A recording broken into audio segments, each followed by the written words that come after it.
Destroyed bridges, blackouts, empty water stations and looted hospitals. Across Sudan, the devastating impact on infrastructure from 2 years of civil war is laid bare.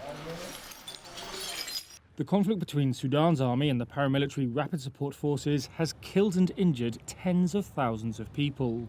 But it's also decimated the very systems on which a society is built. Sudanese authorities estimate the cost of reconstruction at hundreds of billions of dollars. In the capital Khartoum, residents endure weeks-long power outages, unclean water, and overcrowded hospitals.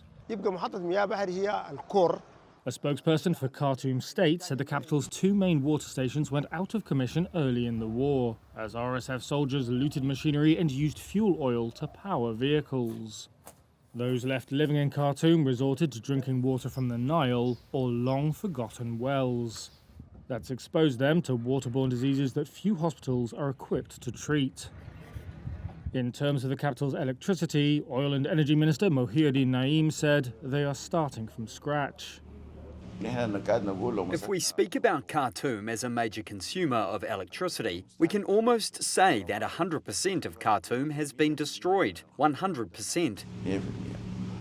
Naim also said oil production has halved to 24,000 barrels per day and refining has ceased, leaving Sudan dependent on imports.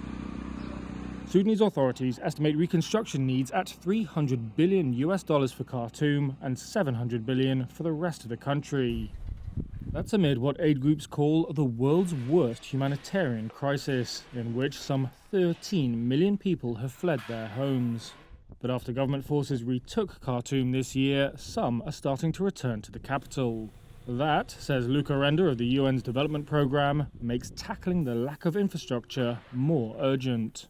So we're looking at somewhere between 2 or 3 million people that are looking at returning to Khartoum. And we want to avoid a process that creates another humanitarian emergency. One such emergency is already playing out.